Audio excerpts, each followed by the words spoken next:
Os irmãos sabem que eu gosto de um sermão temático, né? Eu gosto sempre de pregar sobre o tema.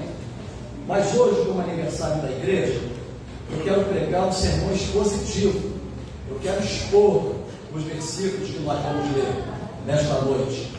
Mas antes de fazer a leitura, está lá no penúltimo livro da Bíblia. Tá bom? Nós vamos ler no penúltimo livro da Bíblia, verso 1, 2 e 3. Quero aqui falar com os amados que a nossa igreja, ela é muito privilegiada. O pastor Daniel Clementino falou que a nossa igreja é privilegiada pela nossa localização geográfica aqui no centro de professor. Mas eu quero ir um pouquinho mais além, para falar que a nossa igreja é privilegiada, como a Érica falou, não apenas por vocês estarem aqui, fazerem parte dela, mas também porque a nossa igreja, ela é privilegiada porque dela saiu alguns pastores, né? Membros da igreja. E hoje está conosco, na minha época, né, nesses 30 anos que eu vou fazer aqui com os irmãos, nós temos o pastor Silvio Correia, né? Queria que ele ficasse de pé para que os amados o conhecessem. Os irmãos conhecem o pastor Silvio Correia também? Amém. Pastor Silvio, nosso amigo, quero agradecer por ele ter vindo, o único pastor da nossa associação ter vindo à nossa festa. E eu vou falar isso na hora, porque eu fiquei triste. Porque outras igrejas fizeram aniversário, tinha vários pastores, na nossa, só o pastor Silvio que veio. Amém por isso, pastor. Dá um abraço dele aí, pastor Siqueira. Obrigado pela vez, o irmão fez muito bem. O irmão fez muito bem. Que Deus abençoe sua vida.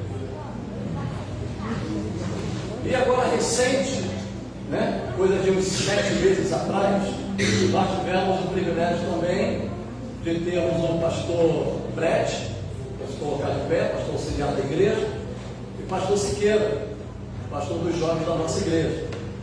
Os irmãos conhecem os dois? Amém? Bom, mais ou menos. Que Deus abençoe. Então vamos lá. Vamos ao nosso texto. Irmãos, a mensagem que eu quero trazer hoje ao coração dos irmãos tem o seguinte tema: o perigo que os infiltrados trazem à nossa santificação. O perigo que os infiltrados trazem à nossa santificação.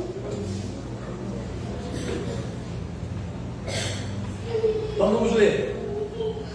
Os irmãos já acharam o penúltimo livro da Bíblia? Qual é o penúltimo livro da Bíblia? Então diz assim, verso 1, 2, 3 e 4. Eu vou me ater mais ao 4, tá? Mas eu vou utilizar o verso 1, 2 e 3 como uma introdução. Diz assim: Judas, servo de Jesus Cristo e irmão de Tiago, aos chamados amados em Deus, Pai, e guardados em Jesus Cristo, a misericórdia, a paz e o amor vos sejam multiplicados. Amados, quando empregava toda a diligência em escrevermos acerca da nossa comum salvação, foi que me sentindo obrigado a corresponder convosco, exortando-vos a batalhardes diligentemente pela fé que uma vez por todas foi entregue aos santos. Pois certos indivíduos se introduziram com dissimulação, os quais desde muito foram antecipadamente pronunciados para esta condenação, homens ímpios que transformaram em libertinagem a graça de Deus e negam o nosso único soberano e Senhor Jesus Cristo. Amém? Que Deus acrescente a sua palavra ao nosso coração. Eu quero começar essa minha reflexão desta noite dizendo quem nós somos. O que nós podemos vislumbrar aqui de introdução no verso 1 e 2, que diz quem nós somos. Se nós formos atentar, a primeira pergunta seria: quem é esse Judas? É claro que nós não iríamos dizer que é Judas Iscariotes. O autor, Judas, ele mesmo se identifica no introito da sua carta. Ele diz assim: Judas, servo de Jesus Cristo e irmão de Tiago. Quem é esse Judas? Irmão de Tiago, automaticamente irmão de Jesus, os quais seus irmãos se decidiram ao lado dele após a sua ressurreição, né? Então aqui eu começo dizendo que Judas, esse servo de Deus, ele foi até humilde em mostrar quem ele era. Ele podia dizer Judas, irmão de Cristo, mas ele preferiu se chamar de quê? Servo. Humildade, né? Mas eu vejo aqui logo no capítulo, do verso 1, quem nós somos? E o texto nos responde: quem nós somos? Nós somos chamados, nós somos amados e somos guardados. Quem você é? Quem eu sou? Primeira coisa que nós temos que ver é que nós fomos chamados pelo Senhor. Não é eu que escolhi a Deus. Eu não escolhi a Jesus. Ele que me escolheu. Por isso nós vemos lá em João dizendo: não escolheste vós a mim, mas eu vos escolhi a vós e nomeei-vos para que vais e dê fruto e o vosso fruto permaneça. Então nós somos chamados pelo Senhor. Você é chamado pelo Senhor. Se você ainda não foi chamado, é porque você ainda não abriu o seu coração para Ele. Você ainda não sentiu o toque do Espírito na sua vida. E espero que você seja chamado esta noite por Ele. Espero que você tenha o toque do Espírito esta noite para se decidir ao lado desse Deus. Então você, primeiramente, você é chamado. Segunda coisa que diz que nós somos amados. Você já pensou que você é amado de um Deus onipotente? Você é amado de um Deus tremendo?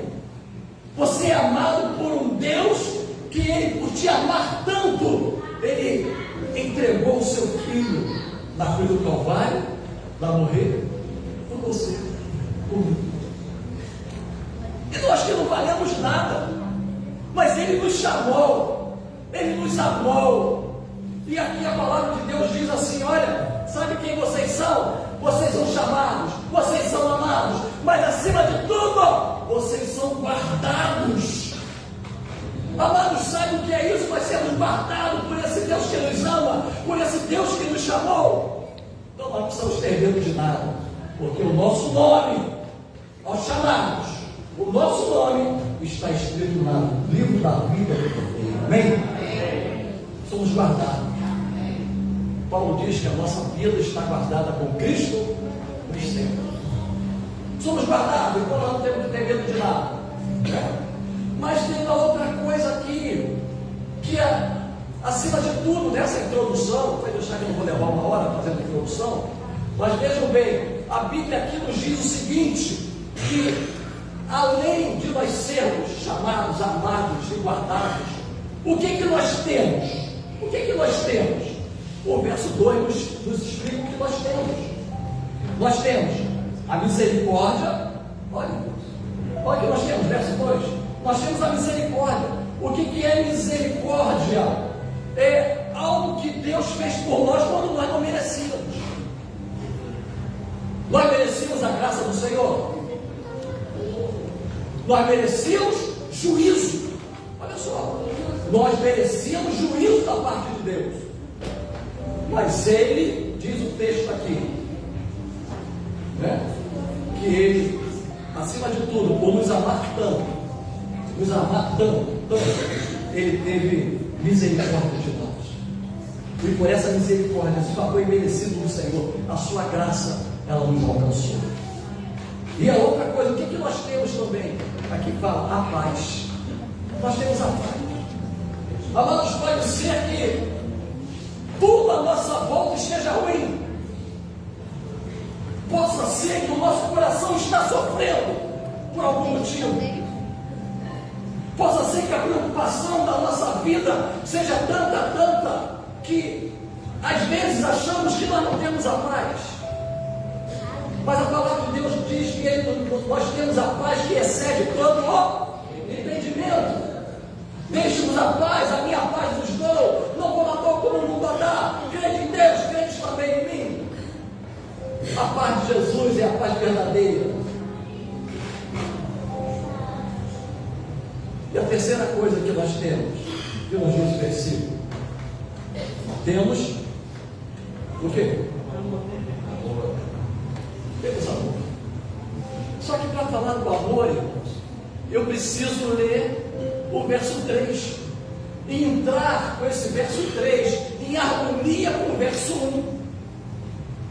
Porque o verso 1 nós vamos ver o amor de Deus, e no verso 3 nós vamos ver o amor do homem. Porque esta carta tinha um objetivo. Nós vamos ver daqui a pouco qual o objetivo dessa carta. Então o verso 3 diz assim: amados, olha só, amados. Quem é que chama de amados aqui? É Deus? Não, Judas. Judas está dizendo, está escrevendo sua carta e está dizendo amados. Judas está vendo a dificuldade que a igreja está passando. Judas está vendo os infiltrados que estão dentro da igreja, transformando a vida das pessoas para o lado ruim, tirando a santidade das pessoas, levando as pessoas para crerem em fábulas, em outras coisas. E ele, preocupado com isso, ele escreve esta carta. Então, vamos harmonizar aqui esse amado de Judas com o amado do verso 1. O verso 1 diz assim: Judas, servo de Jesus Cristo, irmão de Tiago, aos chamados amados em Deus Pai. Qual é a diferença aí, irmãos? Qual é a diferença? A diferença está aí, porque nós, o amor humano, ele é diferente do amor de Deus. É diferente do amor de Deus. Nós amamos aí fazendo julgamento através das nossas percepções. Eu olho para a igreja de professor Souza e percebo que tem irmão que não fala com o irmão. Eu olho para a igreja batista de professor Souza e vejo que tem uns grupinhos. Eu olho para a igreja batista de professor Souza e vejo quem não ama o pastor. Esse é o olhar humano. Mas Tiago sabia, Judas sabia que a igreja estava passando por problemas, que os infiltrados estavam tirando a paz da igreja, que os infiltrados estavam levando as pessoas a pecar contra a santidade de Deus. Então ele diz assim: apesar de tudo isso, eu vou chamá-los de amados. Olha só, irmão. Então nós temos que estar olhando os nossos irmãos, a igreja batista e professor Souza, não para a nossa percepção humana, porque a nossa percepção humana é errada, ela é frágil, ela é carnal. Nós temos que olhar a vida da igreja batista e professor Souza através da lente de Deus. Podemos estar errados, sim, somos pecadores. Coloca para mim aquele refrão aí da última música que o ministério cantou aqui, bota rapidinho. Aí o que acontece, irmãos? Há uma palavrinha que eu ia deixar para falar no final, mas é melhor falar agora, para que os irmãos entendam. Porque nós podemos estar errados, sim, podemos pecar, sim, podemos estar fazendo coisas como infiltrados, sim, mas acontece que nós temos uma palavrinha chamada arrependimento. Nem que o meu corpo vá para outro lugar. Canta aí esse refrão. Ainda que o meu corpo faça outra coisa, meu coração se buscar. É mais ou menos isso que eu entendi.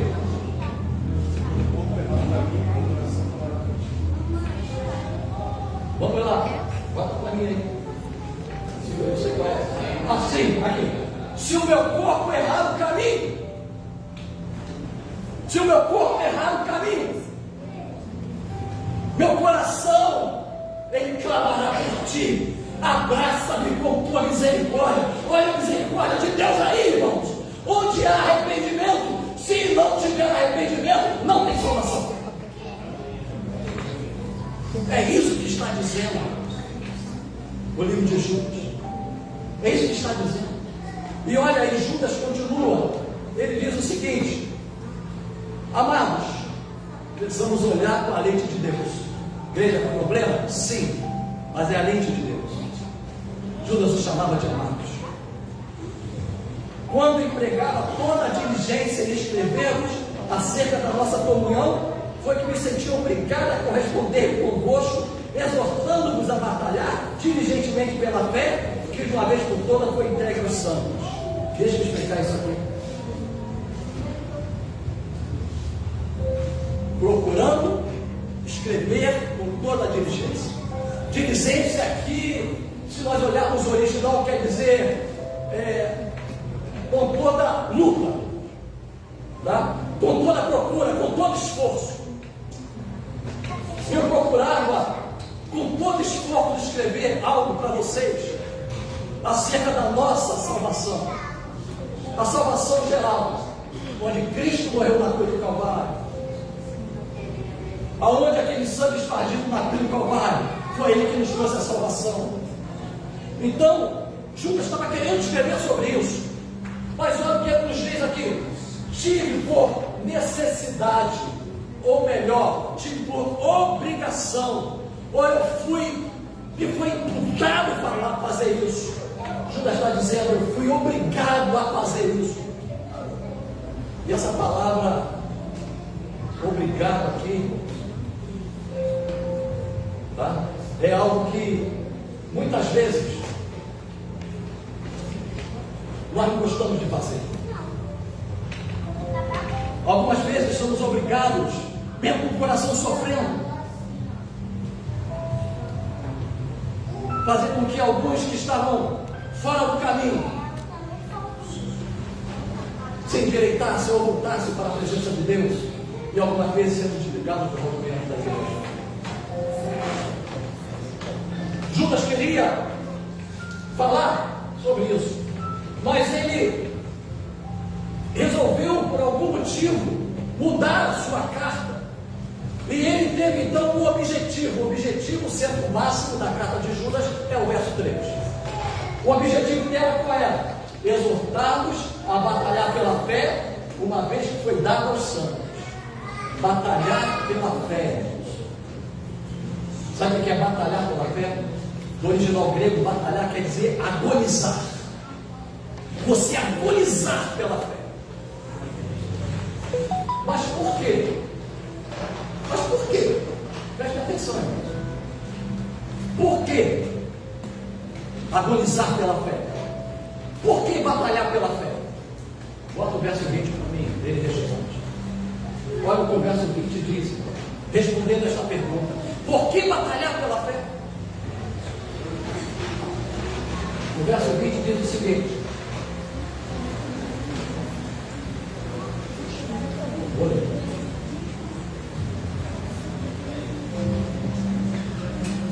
diz assim: mas vós, amados, edificando-vos a vós mesmos sobre a vossa, os irmãos estão entendendo aqui, não é uma fé comum. Por que me agonizar pela fé? Por que batalhar pela fé? Porque a minha fé é santíssima. A minha fé vem de Deus. Foi Deus que fez com que os homens escrevessem a Bíblia. Foi Deus que fez com que esses homens se multiplicassem e o Evangelho chegasse até nós. Porque essa é a fé santíssima. É um superlativo. Santíssimo, é superlativo. Então, Judas nos diz: ó, batalhai por essa fé, porque essa fé não é só santa, não, ela é santíssima, porque a tua fé vem de Deus. Foi Deus que colocou no teu coração, irmão. Deus colocou a fé no nosso coração.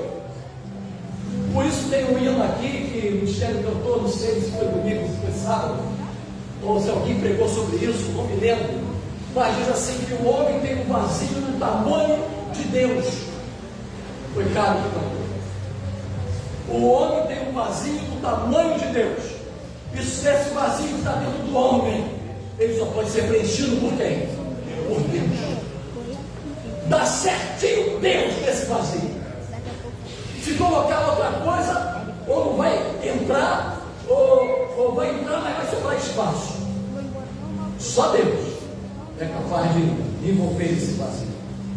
Aí ele vai mais adiante. Diz assim: batalhe pela fé, que uma vez foi por toda entregue aos santos. Foi dada a todos pelo santo. Como é que nós podemos entender isso? Hoje em dia, a fé que Deus colocou no nosso coração, infelizmente, estão acrescentando coisas à fé. Infelizmente. Hoje, a salvação não é mais por Jesus. A busca, pela salvação não é só em Jesus. A busca pelo materialismo. As pessoas estão mudando o versículo quando diz: achegai-vos a Deus e você chegará a vós. As pessoas estão mudando, as pessoas estão dizendo: Deus já chegue a mim, aí eu vou pensar em me chegar até a ti. Fez a introdução. Mas quem seriam esses homens? Quem seriam esses infiltrados que estavam distorcendo a palavra de Deus? Tiago nos alerta a esse respeito. Tiago diz o seguinte, verso 4: pois certos indivíduos se introduziram com dissimulação. Certos indivíduos se introduziram com simulação, ou seja, entraram na igreja disfarçados,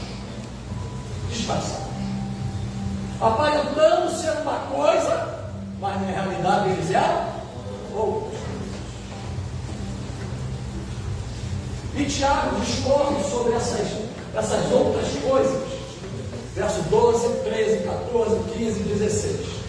Ele fala quem eram essas pessoas. Ele diz assim: vocês são rochas submersas. Os infiltrados são rochas submersas. Sabe o que é uma rocha submersa, irmão? Digamos aqui, o navio está sangrando os mares. Olha lá, o navio está sangrando os mares. Daqui a pouco, bate numa pedra. Não dava para ver. Por quê? Porque a pedra, a água estava cobrindo a pedra. Disfarçado. Tiago, Judas, hoje diz que eles são como nuvens sem água, levadas pelo vento. Pastores, como nuvens sem águas, levados pelo vento. Ou seja, não dão fruto, não fazem chover, nem a chuva celodia, né, no caso aí, ou temporã, não faz chover. John Wesley dizia o seguinte: coloque fogo no seu sermão, ou coloque o seu sermão no fogo. Pessoas que são dissimuladas, vivem ser uma coisa quando é outra. Ele diz: olha, vocês têm que perseverar, têm que se agonizar na batalha pela fé, porque tua fé é santíssima. Mas por quê? Que batalha é essa, irmão? Contra essas pessoas. Mas aonde começa essa batalha? Lá fora? Começa lá fora? Em casa, dentro das igrejas.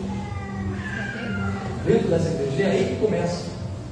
E Judas, então, preocupado com isso, ele fala sobre esses homens que são empecilho para a tua santidade. Ele começa então a falar 4 coisas apenas aqui, eu vou encerrar, para encerrar. Primeira coisa que ele diz aqui: quem são essas pessoas? Ele diz assim, ainda no verso de número 4: dissimuladores, os quais desde muito foram antecipadamente pronunciados para esta condenação. No original grego diz o seguinte: homens perversos que foram antes escritos nos livros. Homens perversos que antes foram escritos nos livros. Aí eu pesquisando, pensei assim: que livros são esses? Que livros são esses? E me veio à mente duas coisas importantes. Pode ser que Judas esteja aqui falando do livro dos céus, que está lá em Apocalipse, acho que é 20:12, e também aqueles espíritos que foram antes dele. Pode ser os espíritos do céu ou o espírito do homem, aqueles espíritos que condenam esses homens. Querem ver uma? Abra para mim aí, ou coloque para mim aí, por favor. Em 1 Timóteo 4:1. 1 Timóteo 4:1.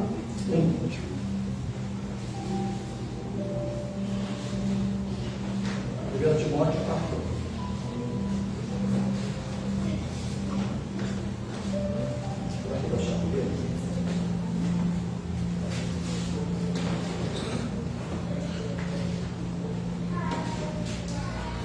Mas o Espírito expressamente diz que nos últimos tempos apostarão alguns da fé, dando ouvido a espíritos enganadores e a doutrina de demônios. 2. Pela hipocrisia de homens que falam mentiras, tendo cauterizado a própria consciência. O que ele está dizendo aqui? Condenando esses homens pelo que está escrito.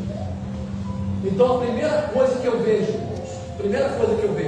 que impede cada um de nós de sermos santos, os infiltrados dentro da igreja, é que nós temos que nos afastar daqueles, preste atenção, nos afastar daqueles que são usados pelo demônio, não por Deus. É duro ouvir isso, não é? Mas a Bíblia é bem clara quando diz que nós temos que provar os espíritos, porque sabe quem é do Senhor e quem não é. E aqueles que muitas vezes eu preguei uma vez, os irmãos lembram? Na casa da Sheila morava aqui. Eu falei sobre o valor do verdadeiro amigo. Eu falei que o verdadeiro amigo é aquele que vai com você até o final. O verdadeiro amigo é aquele que te leva para perto de Jesus. E o verdadeiro amigo é capaz de sofrer com você. Esse é o verdadeiro amigo. Então, esteja perto desses e se afaste dos outros, porque os outros vão impedir você a sua caminhada de santificação. Segunda coisa que eu vejo, está aqui no verso 4. Homens ímpios. Primeiro, condenação. Segundo, impiedade. Homens ímpios. O que são homens ímpios? Homens ímpios são aqueles que vocês já viram quando uma criança faz bagunça. Você vai reclamar com a criança, o que a criança faz? Né? Vai reclamar com a criança, vai dizer, estou nem aí. Ímpios são esses que não levam a sério as coisas de Deus. São aqueles, como nos diz lá o Salmo 1, se assenta na roda dos escarnecedores. Ímpio é escarnecedor. A palavra de Deus, ela mostra como o homem tem que ser, como o marido tem que ser, como a esposa tem que ser, como os filhos têm que ser. E isso é pregado aqui na igreja. É pregado aqui na igreja. É falado aqui na igreja. Mas o ímpio, quando escuta, faz assim, ó. Entra no ouvido, sai pelo outro. Esses são ímpios. Esses são os infiltrados dentro da igreja. E a impiedade de muitos nos afeta. A ponto de tirar a nossa santidade. É igual a irmãzinhas que vêm, não é o nosso caso. Não acontece na nossa igreja. Mas irmãzinhas que vêm com a sainha, um palminho abaixo da cintura, senta no banco, depois pega a Bíblia para cobrir. Que moral tem para falar? É o que eu falo sempre para os meus filhos. Falta de falar não é, porque eu não posso me acovardar. Cara, antes de passar a palavra para mim, ela orou. Os irmãos ouviram que ela orou? Que o pastor fale o que nós necessitamos ouvir, não o que o povo quer ouvir. Pode ser até duas mensagens no aniversário da igreja essa noite. Pode ser até duas. Mas é para mim. É para mim. Eu não falei que tem que afetar em mim primeiro para depois afetar isso? Tem que afetar aqui. Tem que mexer no meu coração. Tem que me balançar. Tem que me jogar lá embaixo. Tem que pisar em mim e amassar. Porque se a mensagem não fizer isso comigo, eu duvido que irá fazer com você. Eu duvido. Deixa-me um pouquinho mais à frente para terminar. Faltam 2 aqui. Homens ímpios que transformam em libertinagem a graça do nosso Deus. Quando a Bíblia fala em libertinagem, irmão, está muito focada para a parte sexual. Né? Cuidado com os namoros. Cuidado com os noivados. Cuidado com esse tal de amor livre que existe por aí. Não transforme a liberdade que Deus te deu em libertinagem. Ah, Deus é bonzinho. Eu estou mais debaixo da lei, estou debaixo da graça agora, posso fazer tudo. Lembra-se de Romanos 6, que nós falamos ontem? Lembra? Onde abundou o pecado? Onde abundou o pecado? Lembra que eu falei sobre isso? Temos que pecar à vontade agora. Por quê? Porque quanto mais nós pecamos, mais graça nós vamos ter. Não é dessa forma. A libertinagem vai impedir a sua santificação. E hoje, o agora, é o tempo da sua santificação. É o agora, é o aqui, é o agir de Deus na sua vida. E finalizando. E nega o nosso único soberano, o Senhor Jesus Cristo. Talvez você possa dizer assim, pastor, peraí, como é que aqueles líderes de igreja, como é que aqueles homens faziam sermão e negavam Cristo? Não é dessa forma não. Vamos entender aqui. É muito fácil eu chegar aqui, pregar um sermão, falar sobre o amor da família, e eu arrebentar minha esposa em casa, massacrar meus filhos em casa. Depois eu dou a mão a ela, vamos meu amor para a igreja, vem comigo. E chegar aqui, pregar um sermão maravilhoso. É assim que eles negavam Cristo. E tem muitos assim nas igrejas, irmãos. Eu acho que essa aí é a preocupação minha, como de muitos pastores. Aquelas pessoas que falam uma coisa e a sua prática é totalmente outra. Misericórdia, Senhor.